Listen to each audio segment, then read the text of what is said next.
Welcome to Fit, Rich, Sane. You are here because you want to be healthier, wealthier, and wiser. And I am going to tell you the shortest and the most efficient route that you can take today to become richer, fitter, and saner without spending hours every day. Just like most of you, I too am a non finance person. The world of investments and getting rich confused me to no end for the longest time. The sheer number of choices and options is absolutely overwhelming.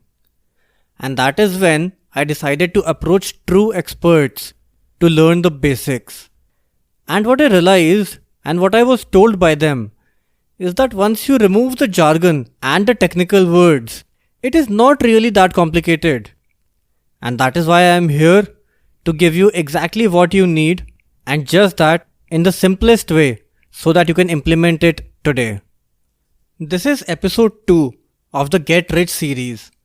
And just like I had promised in the previous episode, today we are going to discuss about emergency fund.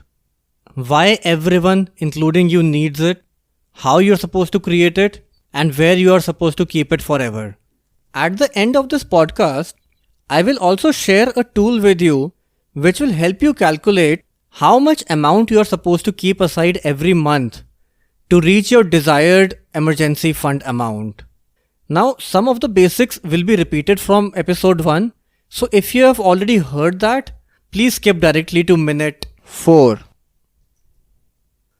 I understand that we have always been told to hope for the best, but we are also always supposed to be prepared for the worst. When you start investing, in the span of a couple of months or at max a few short years, your net worth will grow to a couple of lakhs. But coming back to the point that we have to be prepared for the worst, we have to believe that we can lose our jobs. Our spouses can lose their jobs. Our siblings might need money. We might want to send our parents on a trip. A legal liability can come up. One of hundreds of unpredictable things can happen, which can drive your corpus to zero. Now you will say that it's not a big deal since you got to a couple of lakhs once, you can do that again. But the problem here is not the loss of money. The problem is that you're losing out on the power of compounding. I'm sure all of you have heard of this very popular phrase called the power of compounding. I'll just illustrate it with one small example. Imagine that when you are 30 years old, you invest 2 lakh rupees. Now this is at an FD at 8% per annum. Let's not get into details. But at the age of 30 years, 2 lakh. Now when you retire at the age of 60, this 2 lakh becomes 20 lakh. But if you delay this by 10 years, instead of at 30, you invest the same amount at the age of 40.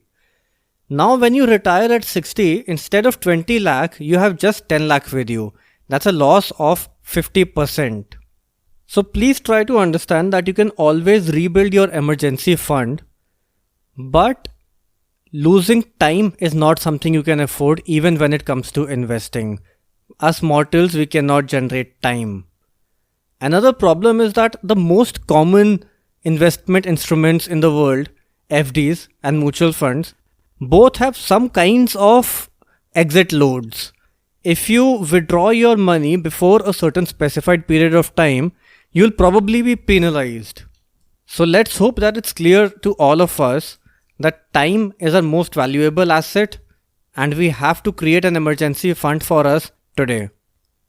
Now that we have established that it is important to have an emergency fund of your own, let's talk about where you are supposed to keep it. The basic criteria is that the money should be accessible at any time without any notice. The principal amount should always be safe, but of course earning a little interest doesn't hurt. Credit cards, to a small limit, have reduced the need of going through the effort of establishing your emergency fund. You can just swipe them whenever you need to. However, it's best not to rely on them because when an emergency strikes, your credit limit could have expired by that time. Also, borrowing money at a high interest rate is not something you would relish at the time of an emergency. Which brings us to what we should do.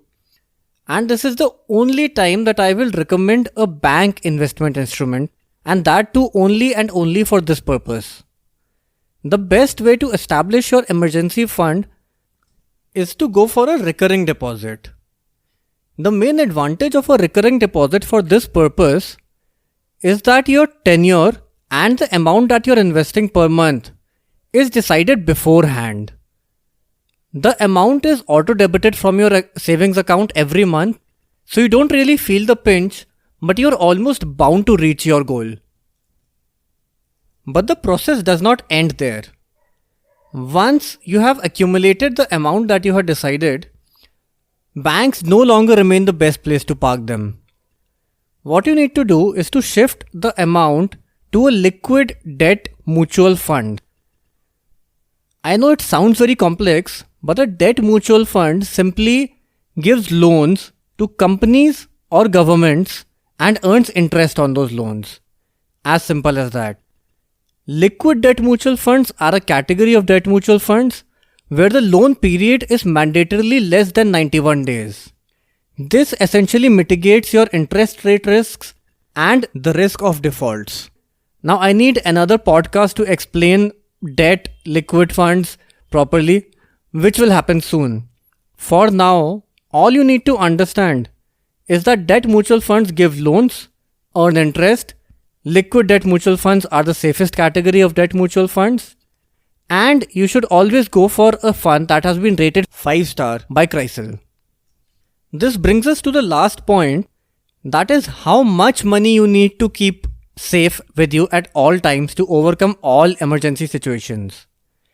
The problem is that opinions differ widely on this. Think of it this way.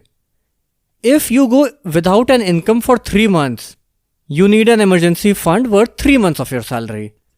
If you go without an income for 6 months, your emergency fund also needs to be double. It again depends on each individual situation.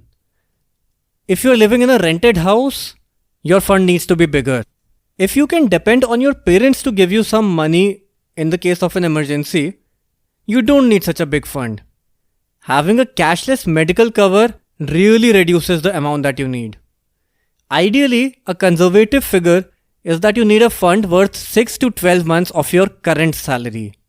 To summarize, just remember that emergency funds are for just that one purpose, emergencies. And it makes complete sense to be prepared for one. Your regular investments and your savings bank account do not substitute for your emergency fund. Start a recurring deposit, accumulate your amount, and shift it to a liquid debt fund. Go for an amount enough to cover 6 to 12 months where you do not earn. That's it. You have all the information now, but always implementation is way more critical. Log into your net banking and start a recurring deposit right now. Thanks for staying with me till the very end, and I sincerely hope that you got value for the time you spent with me. In case I missed anything, or if you have any doubts, please send me an email at hi@fitrichsane.com. For future learnings on how you can become fitter, richer, and saner, do subscribe to the podcast however you get yours. It's time for the disclaimer. While everything I have said in this podcast is true, but exact recommendations always vary from person to person depending on your personal financial situation. So talk to your financial advisor, but now at least you will understand what they are talking about. In the previous episode, we listed the various steps that you have to take before you ride out on your investment journey. So do check it out if you missed it. And in the next one, we'll discuss the whys and hows of life insurance. Finally, head over to fitrichsane.com where you will get an Excel sheet which will tell you exactly how much you need to deposit in your recurring deposit every month to accumulate your emergency fund.